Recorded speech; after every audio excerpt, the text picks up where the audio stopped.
homeschool reading community. Welcome to this Facebook Live about 3 tips for teaching spelling. I am so excited to be here with you today, and I'm excited to be talking about this topic. I think that spelling is super important and it's related to reading in a lot of ways that we don't always expect. And so it's something that is really important for us to know how to teach, and I'm really excited to share some of my favorite tips and strategies and thoughts about teaching spelling today.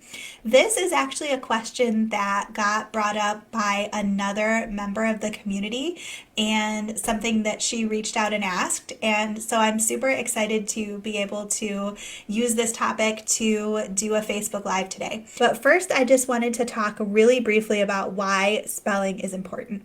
And one of the reasons why is because in the research that they've done about how kids learn to read, they have showed that it can be really helpful for kids to be learning spelling right alongside of learning reading and to be practicing both reading and writing at the same time.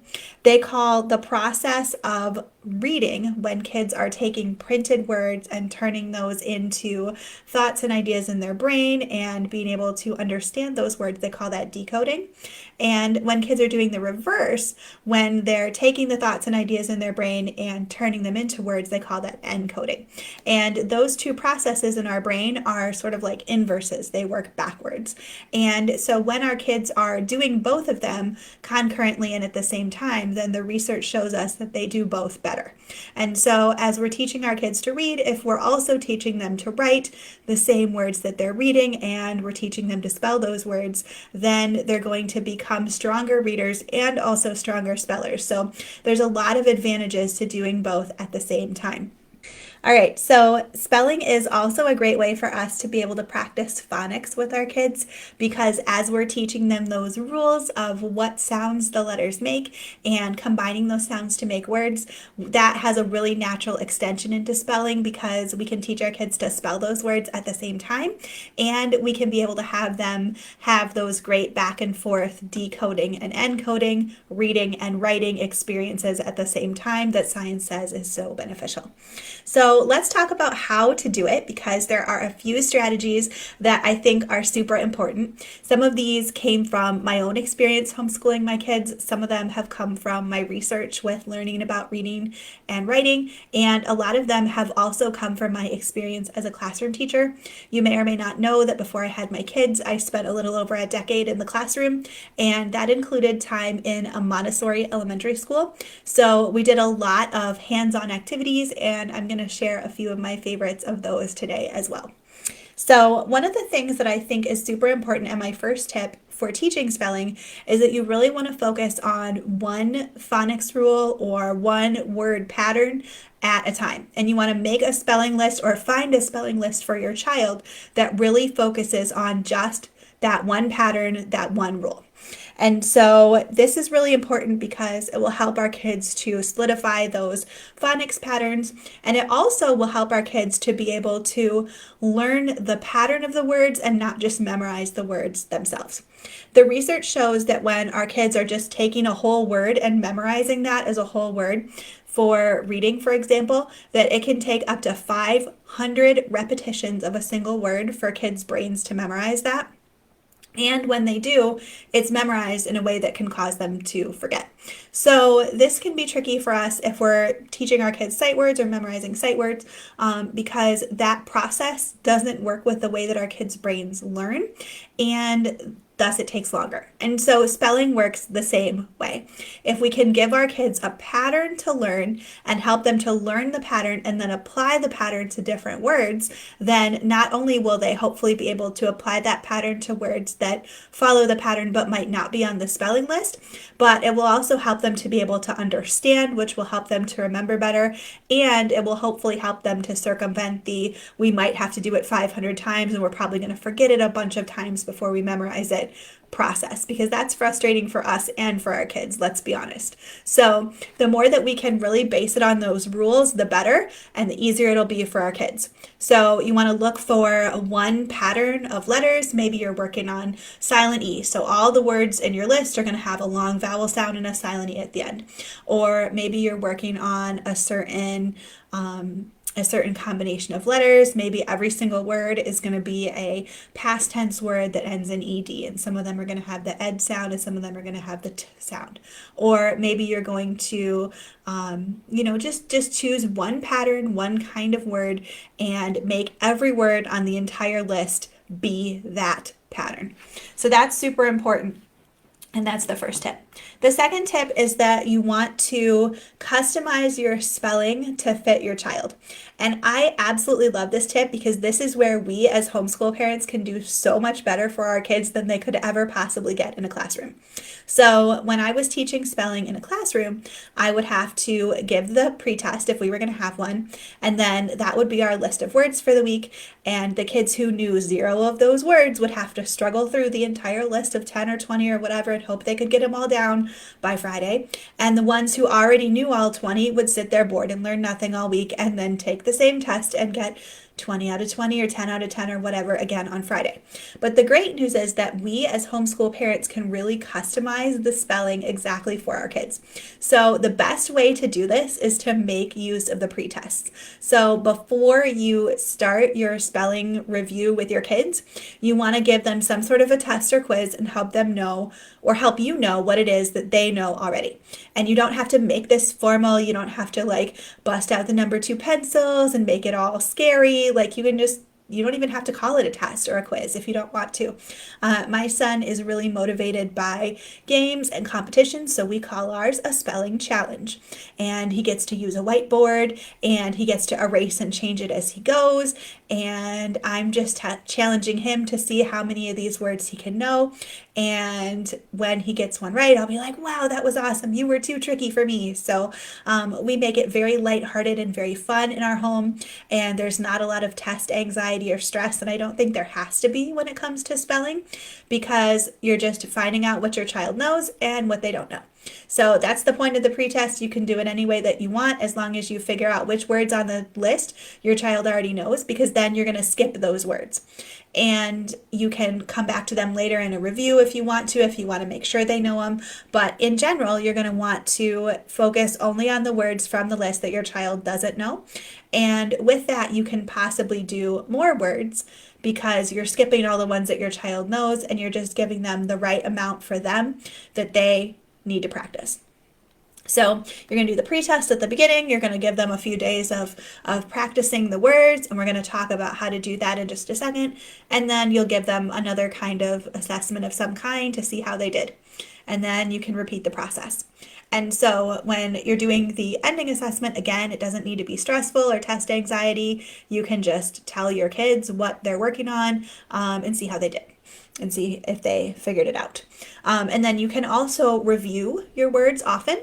So once you have finished a list and you've done the ending test, you can still come back to those words in the future and see if your child still remembers them.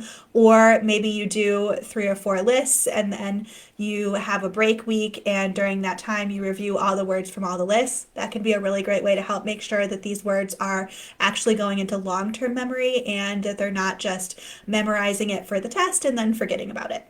So that can be really helpful as well. The final tip, and I think this is the most important one, is that it's really important to do some fun hands-on activities to help your kids remember the words that they're learning. And this is important because the research shows us that when we can engage different parts of our kids' brains and when we can teach with multiple learning styles in mind, this will help our kids to be able to learn better and remember more. So we're looking for activities that have a visual component, something your kids can see, an auditory component, something they can hear, and a tactile or kinesthetic component, something they can do or something they can touch. And ideally, if you can find an activity that has all 3, that's going to be great for helping your kids to be able to start to remember these words from day to day.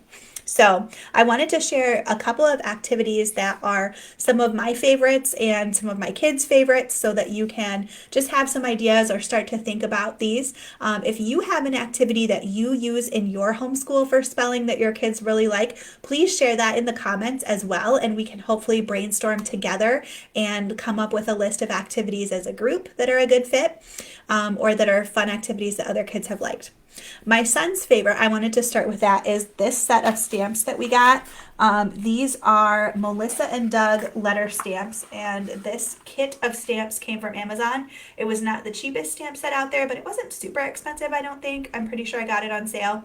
I have tried several different stamp sets, and this particular one works really well because the tray holds all of the letters nicely, and the letters are clearly marked on the top of the stamp, so my son can see what he's trying to stamp. It also comes with uppercase and lowercase letters, which is nice for if we're practicing capitalization rules. But I just write the letters or write the words on a sheet of paper and leave some space in between each word. And then my son takes the stamps and finds the letters and stamps each letter onto the paper underneath the word. So this is a great one because you don't have to have a tremendous amount of fine motor skills or great handwriting to be able to be successful with this activity. Plus you get to use a stamp pad, which is a lot of fun. If you do use this one, I would highly recommend getting a washable ink pad. They sell those, if you're in the United States, they sell those at Hobby Lobby for sure. And I know some other places sell them as well. But a washable ink pad is a really great tip for that activity. Another one that my son really likes, and one that we did in my classroom, was a sensory tray. And so what you do for this one is you're going to get like a big cake pan, like a 13 by 9 size, and a whole bunch of salt. The thicker, bigger grain salt like Epsom salt works really well for this. You can also just use table salt. You can use sand from a sandbox as well, will also work. Or you can find maybe some seasonal things depending on what season it is. You might be able to find some seasonal things. But what you're going to do is just put the material in the bottom of the cake pan so that you have about an inch thick layer, or maybe a little bit thicker, in the bottom. So you're going to fill the entire bottom of the tray with the salt or the sand, and then you're going to have your child take their finger and write the word in the salt or the sand. And this is a great activity because they're getting that tactile feedback on their finger as they're writing those letters. And so it's just another way to help their brain remember those words. If you don't want to get messy with the salt or sand, another strategy that you can use if it's warm where you are is to get a paintbrush and some water and have your child go outside and paint water onto the driveway to spell their words out there as well. So that's another really fun one. Another one that we really like if you have an active child is frog jump spelling. So what we do for this one is we get a pack of sticky notes or a stack of index cards and write the letters of the alphabet, one letter on each sticky note or index card, and then put those on the floor. And it really is important to attach them to the floor. So if you've got a sticky note that's got like the sticky backing that will attach it to the floor, that's good. If not, if you're using the index cards, you're going to want to tape them, because then what your child will do is they'll jump to each of the letters that they hear in the word. And as they're jumping, you want them to say the letters out loud. That's a good thing for the sensory trays and the painting as well. As they're writing or painting or jumping to the letters, have them say the letter out loud. And that's just another way to include another learning style and get these even more cemented into their brain. So back to the frog jump spelling, you're going to have them jump to the letter that they are spelling in the word, and they're going to jump from one letter to the next to spell out the word. And then one final great one for active kids is jump rope spelling. And in this one, your child is just going to jump rope, and each time they jump, they're going to say one of the letters of the word. So if they're spelling the word cat, they would jump 3 times, C-A-T, one for each jump. So that's a really simple one, but it's a great one if you've got kids that are cooped up inside when it's rainy or cold out. That can be a really fun one just to get out a single person jump rope and have them practice their spelling words that way. So those are all some really great activities for teaching spelling. I do have a blog post with even more activity ideas specifically for teaching spelling, and I'm going to drop that link in the comments so that you can have that as well to look at as a reference. And if you have a favorite spelling activity, please feel free to drop that in the comments as well. Let us know how you do it, and that will be a great resource, I'm sure, for all of us as well. So if you have questions about teaching spelling, either if you're here live or if you're on the replay, please feel free to drop those in the comments. I would love to answer those. So I hope this was helpful. I'm really glad that I got to talk about this topic. It's a really fun one. I hope this was helpful to you, and I hope that you have a wonderful rest of your week. Bye. I hope you enjoyed this video, which was recorded live in the Homeschool Reading Community Group. This is a free Facebook group where I share tips and advice about homeschooling and teaching reading. You'll also find community with other homeschool moms like you, plus freebies, giveaways, parties, and more. I would love for you to join us over at the Homeschool Reading Community. Make sure that you check out the link in the description of this video for all the details.